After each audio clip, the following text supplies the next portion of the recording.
Matt Levi Investigates, Women's Court, brought to you in the public interest without commercial interruption by American Savings Bank, serving and uplifting our local communities for 100 years. HGEA, the Hawaii Government Employees Association. Hawaii works best when we do. And by the Ke Kula o Kamehameha.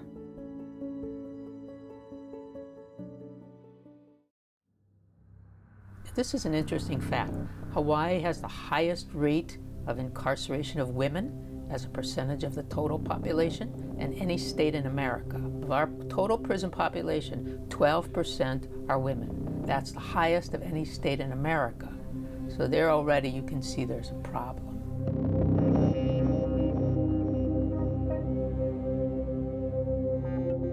In a downtown Honolulu courtroom, Judge Trish Morikawa is speaking to women who were a step away from prison, with convictions ranging from theft to drug offenses. These women have been handed a final lifeline, probation rather than prison. It is unique, a first of its kind, and not everyone is accepted. Okay, good morning, Veronica. How's it going? Going good. Good, nice to see you. Let me see what I got. As the judge interacts with each woman, she draws a small piece of paper from a wooden bowl, or umeke. Oh, this is okay. This is a fun one. This is a fun one. So that's good. This is not a heavy one. Okay. A'a ika hula, vaiho ka hila ika hale. So it says no shame. Okay. When one wants to dance hula, bashfulness should be left at home. Okay. So that was kind of you, your little dance there. You know. Each piece of paper has an olelo no e ao, a Hawaiian proverb. She uses these from time to time to inspire and encourage the women. Judge Morikawa is herself native Hawaiian and a graduate of Kamehameha schools. So it's interesting because people don't realize that I open it and I have to figure out how to connect that to that person and what they told me or what I know about them. Like a lot of times people are ashamed. You know, they're ashamed or they're embarrassed about the things, you know, they don't like do classes or they don't want to admit to things or whatever. But you are not, you know, you're okay. You know, you're not ashamed. You know what you got to do. You're ready to do it. Being the first that was signed into a women's court, it gives me the incentive to do better, to show the next group how to do it. Yep, and I remember that when you said, I'm the first one and I'm going to do it and I'm going to show the rest. It's a way to encourage them and to give them, again, another way of giving them a positive motivation and to focus on some of the things that they're doing and to, you know, to highlight it or to kind of bring it full circle.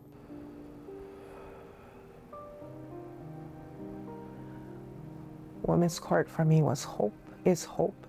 It gave me a second chance at life to help me believe that there is help out there that I didn't know about. Veronica Wahine is a pioneer. She is the first woman to be accepted into women's court. Like, I can talk to her about what I've been through and be comfortable about it versus to talking to a guy and feel like I'm being judged on speaking how I feel and what I know. With the help of cultural experts in the community, Women's Court has come to be known as Mohala Wahine, or Blossoming Woman. They've been 100% part of my recovery since then. They're the reason why I'm still sober. They're the reason why I still choose to do better with my life today. Because they gave me that. They gave me hope. Though Hawaiians and Pacific Islanders in general are overrepresented in our prison system, it is her understanding of Hawaiian societal values that Judge Morikawa believes will make a difference and resonate with these women. You know, that cultural portion is a unifying portion, but it's also, you know, something culturally, you know, there's a reason why there's books of Olelo no Eaos. Like, you learn from these things, you know, you look to the past to try to figure out how you can better the future. Retired First Circuit Chief Judge Mark Browning was instrumental in creating this experimental program. When I was putting this court together, I had Judge Morikawa in mind. In fact, that was one of the reasons why I decided to go through. I had this idea for a while, but you have to have the right judge. And there was no question in my mind that she was the right judge. Women's court is a challenge, and critics say our justice system is in many ways out of touch, a relic designed and still mostly run by men. So candidly, could a man be the presiding judge at women's court? I don't think so. I think a woman has to do it because you want them to say, I could do that, or I could be that, or I could be better. And it's a little harder for a woman to look at a man and say, I could be that. You know what I mean? It's easier. I think it's more of a goal if you're in women's court to see a woman and say, I can do that. And I'm not saying that they should all be judges or anything like that, but just that they could be successful. They could be more than they are right now. What makes her special for this particular court is her ability to communicate, her compassion, her empathy, and her willing ability to listen, identify, and support. And she does it in such an enthusiastic, joyful way. So yeah, I definitely, really encourage them, really try to get them to understand what a great big step they are. And then eventually they get it and and then they're proud of themselves, but they're not so quick to be proud of themselves, which is sad. The creation of Mohala Wahine brings with it a long overdue realization. The paths that get women into trouble with the law are much different than the circumstances leading men into prison. Women locked up in Hawaii are far more likely than men to have suffered physical and sexual abuse, as well as mental illness and drug use. And fewer women than men are convicted for violent crimes. Former Governor Linda Lingle, along with several other women, founded the Women's Prison Project, which supported the bill for the creation of women's court. I'm very optimistic that we'll achieve our goals of drastically reducing the population in the women's prison over the next 3 years, and that we will increase the amount of community support for them. To keep one woman in prison for 1 year costs $80,000. We could spend 30 in the community and have a much better outcome and reduce recidivism. Unlike men, once incarcerated, women often still face primary responsibility for the health and welfare of their children. They were the custodial parent before they went to prison. Almost no men were custodial parents before they went to prison. So a highly motivating factor for women to get out of prison is that they want to get their children back. That is not a motivator for men to get out of prison. The existence and necessity of the sisterhood women's court brings to the judicial system was a theme repeated by those we spoke to. I think there's too many women out there that have been shut down or silenced, and men have a lot to do with that. Katz Ahana Rose is head counselor at the Sand Island Treatment Center. And so just in general, they don't feel comfortable saying the truth about themselves. But if they're working with another female, then they know that that person can relate to them, and that's when the truths come out.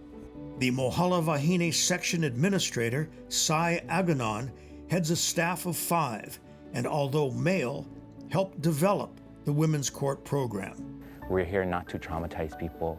That's not what probation is about. We're here with them and a part of their journey to recovery, really. I really say that my team, the women's court team, the probation officers, the supervisor, Sai, who's in charge of all of them, they really work really hard to make the women that are in the program feel like, that we're 100% behind them, that we're trying to do everything that we can for them. This is a different kind of probation being selected and agreeing to be part of a women's court.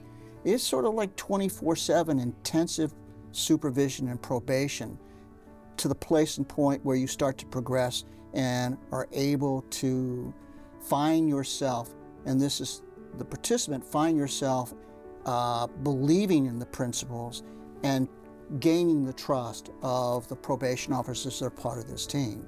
Some of the stories of trauma we have heard was women experiencing trauma as early as their memories could allow them to, since 3 years old throughout their life.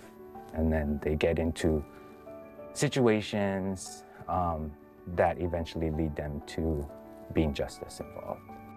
Many times, women are forced into crime and homelessness. They could be doing it because they have kids, and that's where you start looking at the different pathways that women get involved in the criminal justice system versus men. To be more specific, domestic violence, child abuse, drugs, alcohol, very unhealthy relationships, and childhoods that you wouldn't wish on anybody. They might not have had the resources, they might not have had the encouragement, they might not have had the schooling, they might not have had so many other things that everyone else has that you would expect a law-abiding person to live and to lead that type of life. That is a consistent theme. While no criminal behavior or activity should ever be excused, most women are not incarcerated for major crimes or crimes of violence, and negative associations with men too often are intertwined with women's criminal histories. And the really sad irony of this, oftentimes, Matt, the woman who goes to prison was really tied up with a guy, and the guy was dealing drugs, and the women get arrested. But because the women really don't know anything about the bigger operation, they're just sitting in the car, or they're waiting, or they drop something off. For some, acceptance to women's court means a chance to break away, once and for all, from the trauma in the only world they may have ever known. I always told myself, I'm never gonna do drugs, I'm never gonna smoke, I don't wanna be like my parents. I'm exactly like them. I followed the addiction. One really big thing is the generational addiction, because it's just part of the family cycle. So the kids get involved. It's the whole family's impacted. When a woman begins to get help, they have a good chance of stopping that cycle in their family with their kids. When we first met Veronica, she had been sent by Women's Court to live at the Sand Island Treatment Center. The women in here suffer the same thing as me. We're all alike. Different in ways, but same. We connect together because we've been through same situations, just different scenarios. Some had it worse than others. Veronica's first arrest was in her mid-30s, but she was involved in petty crimes much of her life. Domestic violence, drug and alcohol use, and sexual abuse were common during her childhood. She started drinking alcohol and stealing cigarettes at 5 years old. She was sexually abused for the first time at 6 years old and began smoking marijuana in the 2nd grade. She was raped by a relative when she was just 13. The regulars, dysfunction in the family, a lot of fighting, a lot of put-downs, speak unspoken to, planning lies, secrets, drugs, alcohol, and abuse. Just everything, I guess. I think that she's was just very shut down her whole life. And so now that she's learning that she can say how she really thinks and say how she really feels and feel the feelings and walk through it and still be okay. Every time when something happened, I spoke on it and I got hit. If I was scared, I got scoldings. I couldn't get mad.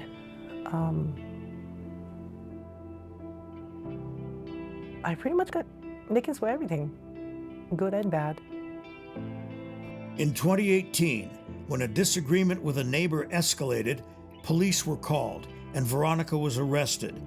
She was convicted of second-degree assault and placed on 4 years probation. When Mohala Wahine was created, Veronica fit the candidate profile, and she became the first woman accepted into the experimental program. I was lost. Before Women's Court picked me up, I was lost. I was confused. I was broken. Few offenders can stay on a good path without outside help, and the cycles of violence, physical and sexual abuse, drugs, and alcohol continue.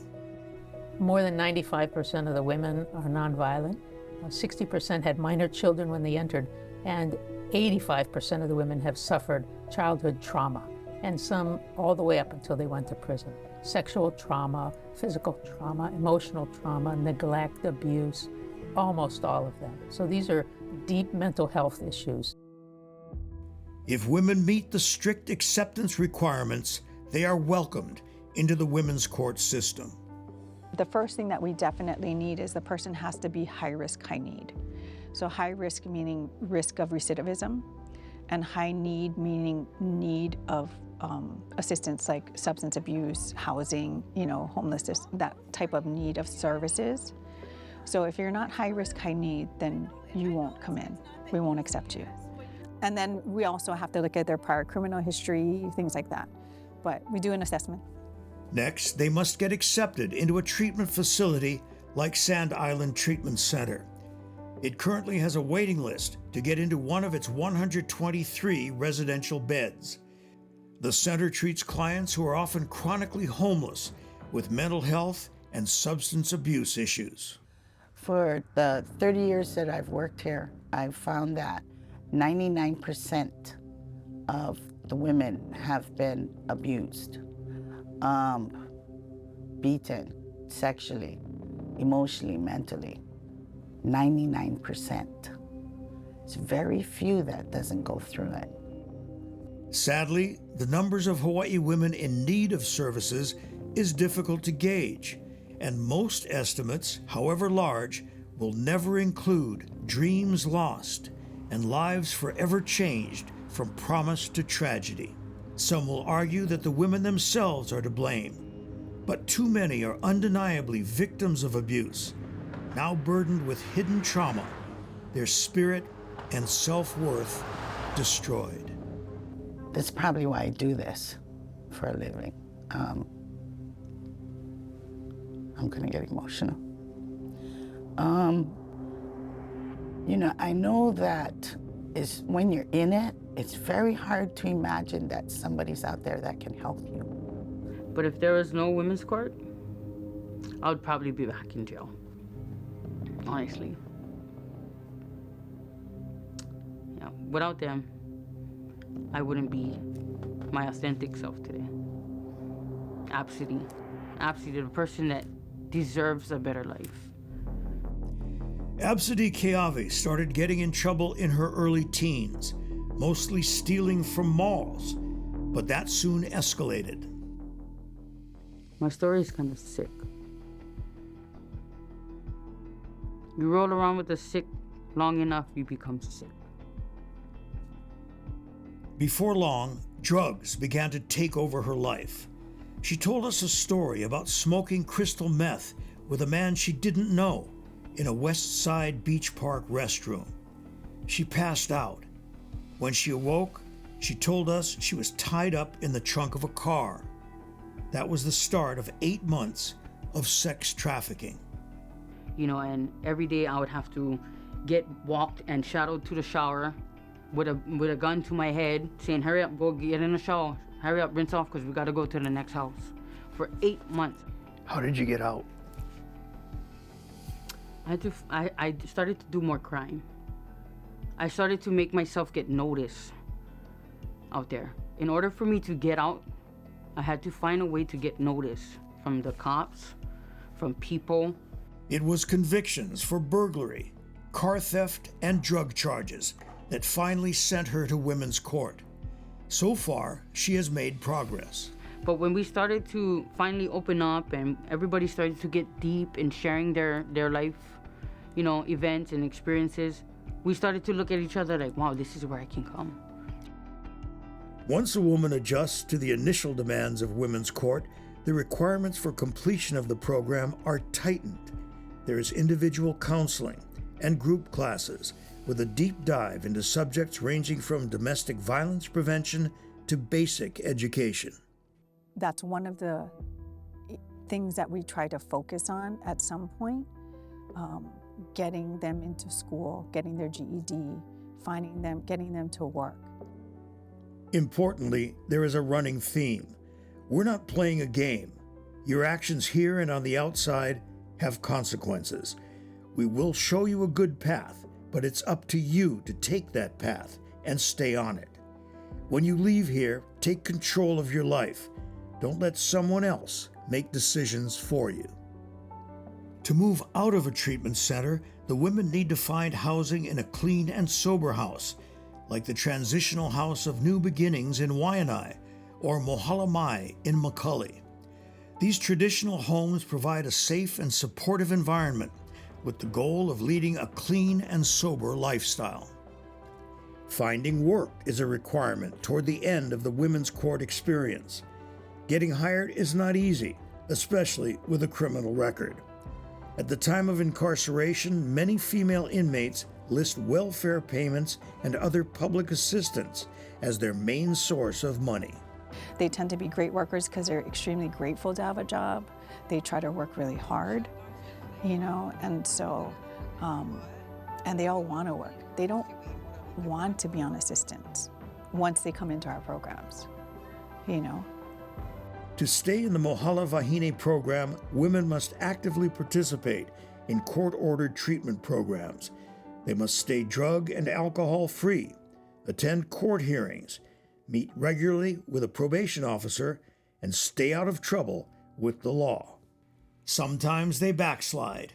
Penalties for breaking rules increase as they advance in the program and may cause them to return to stricter status. You hope that your path stays straight, right, from the time you start on a path. But sometimes it goes crooked, curvy, you know what I mean? Yeah. But, getting there in the end is all that matters, right? And sometimes those little side trips or those little, bumps, I think they help. Despite a successful start to her time with Women's Court, Veronica broke a rule at the Sand Island Treatment Center.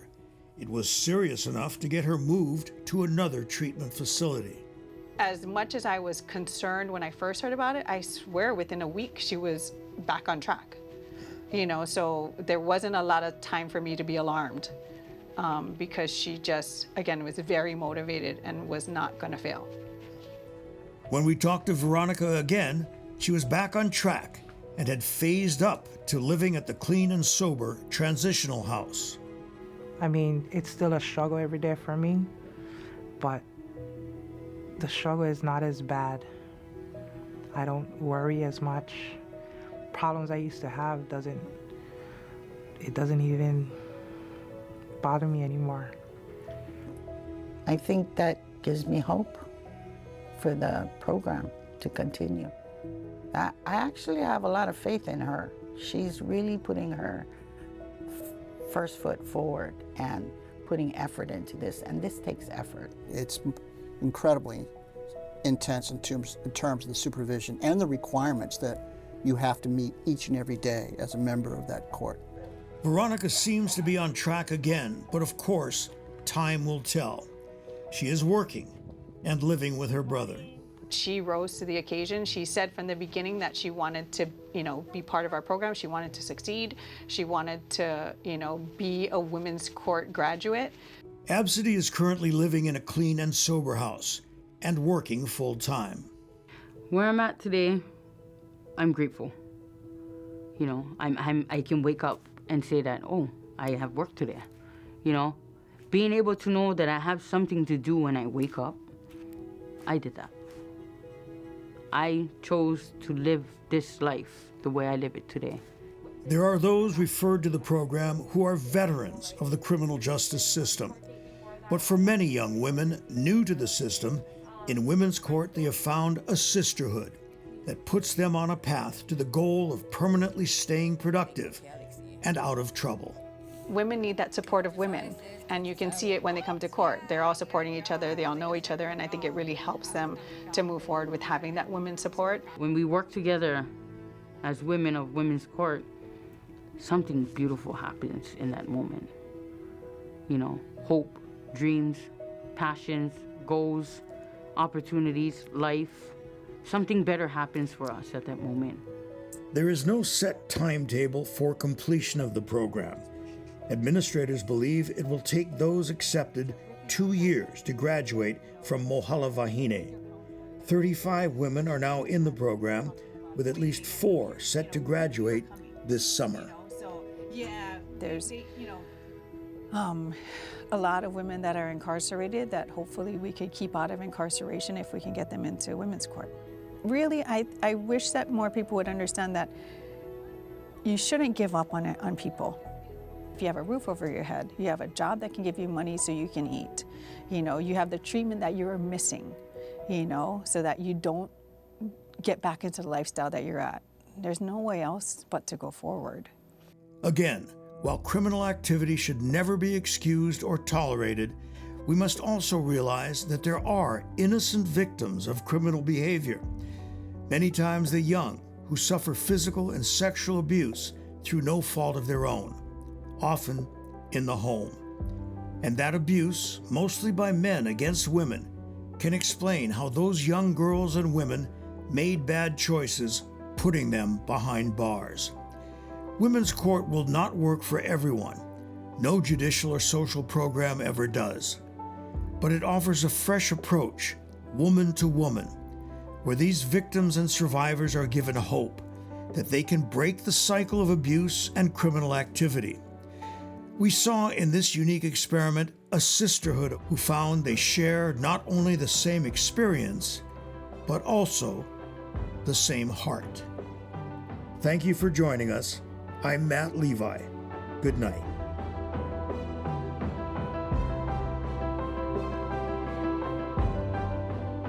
I'm just glad that the fears I have today became my strength because of women's court. They taught me that whatever you fear can be something you can overcome.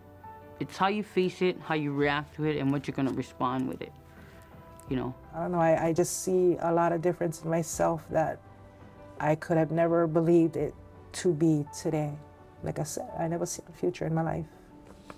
I just saw the next day, or I just saw right now. And right now was my past.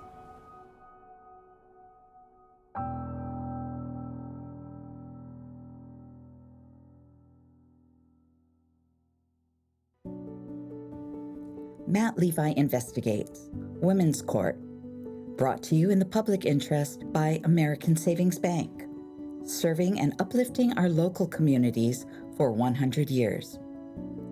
HGEA, the Hawaii Government Employees Association. Hawaii works best when we do.